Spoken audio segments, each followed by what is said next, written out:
जय श्री कृष्ण। चल रहे थे इंद्रप्रस्थ नगर की सड़कें और गलियां मतवाले हाथियों के मद से तथा सुगंधित जल से सींच दी गई थी। जगह जगह रंग बिरंगी झाड़ियां लगा दी गई थी। सुनहले तोरण बांधे हुए थे और सोने के जल भरे कलश स्थान स्थान पर शोभा पा रहे थे। नगर के नर नारी नहा धोकर तथा नए वस्त्र आभूषण पुष्पों के हार इत्र फुलेल आदि से सज धज कर घूम रहे थे। घर घर में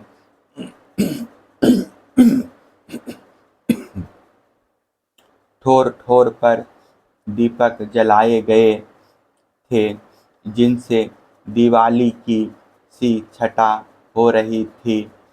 प्रत्येक घर के झरोखों से धूप का धुआं निकलता हुआ बहुत ही भला मालूम होता था।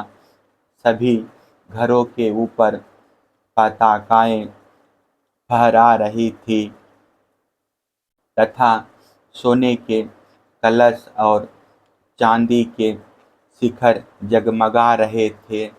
भगवान श्री कृष्ण इस प्रकार के महलों से परिपूर्ण पांडवों की राजधानी इंद्रप्रस्थ नगर को देखते हुए आगे बढ़ रहे थे।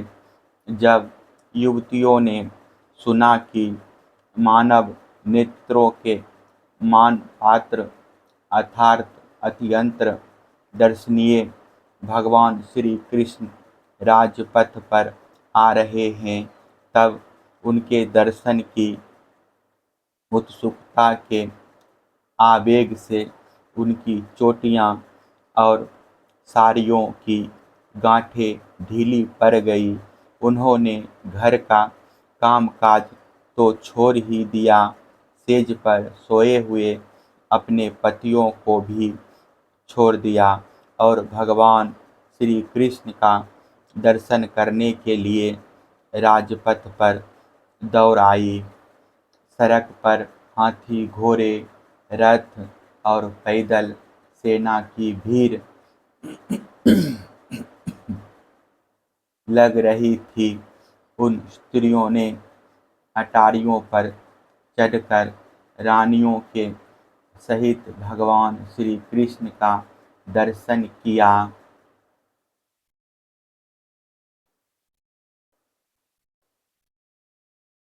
उनके ऊपर पुष्पों की वर्षा की और मन ही मन आलिंगन किया तथा प्रेम भरी मुस्कान एवं चितवन से उनका स्वागत किया। नगर की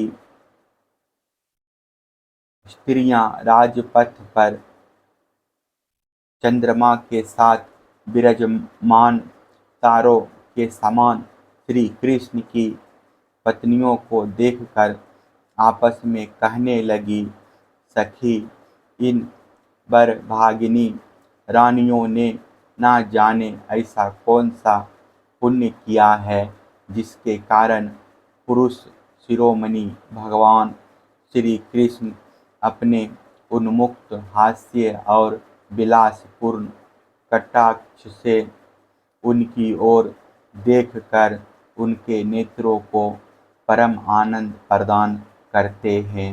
इसी प्रकार भगवान श्री कृष्ण राजपथ से चल रहे थे। स्थान स्थान पर बहुत से निष्पाप धनी मनी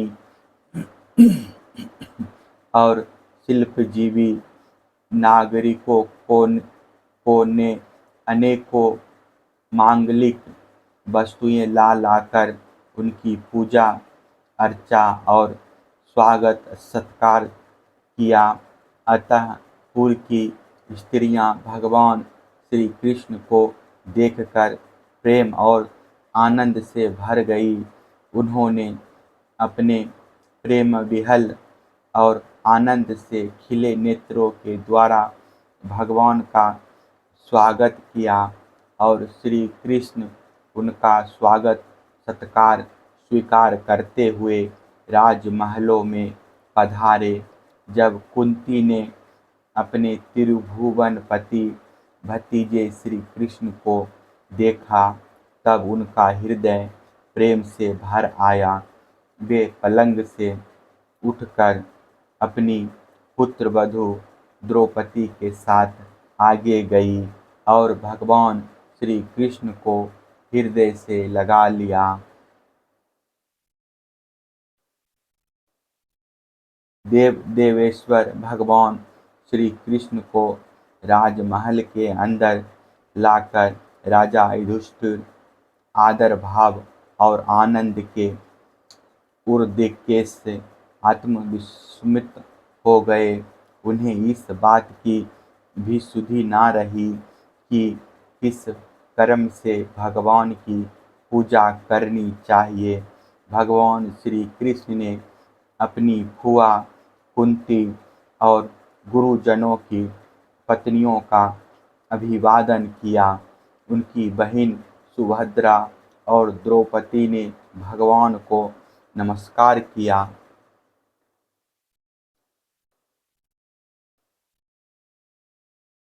अपनी सास कुंती को प्रेरणा से द्रौपदी ने वस्त्र आभूषण माला आदि के द्वारा रुक्मिणी सत्यभामा भद्रा जाम्बवती कालिंदी मित्रविंदा लक्ष्मणा और परम साध्वी सत्या भगवान श्री कृष्ण की इन पटरानियों का तथा वहाँ आई हुई श्री कृष्ण की अनन्य रानियों का भी यथायोग्य सत्कार किया।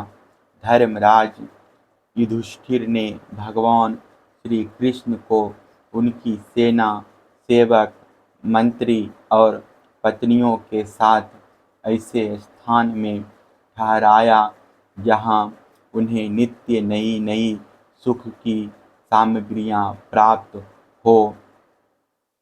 अर्जुन के साथ रहकर भगवान श्री कृष्ण ने खांडव वन का दाह करवाकर अग्नि को तृप्त किया था और मायासुर को उससे बचाया था। परीक्षित, उस मायासुर ने ही धर्मराज युधिष्ठिर के लिए भगवान की आज्ञा से एक दिव्य सभा तैयार कर दी। भगवान श्री कृष्ण राजा युधिष्ठिर को आनंदित करने के लिए कई महीनों तक इंद्रप्रस्थ में ही रहे। वे समय समय पर अर्जुन के साथ रथ पर सवार होकर विहार करने के लिए इधर उधर चले जाया करते थे। उस समय बड़े बड़े वीर सैनिक भी उनकी सेवा के लिए साथ साथ जाते।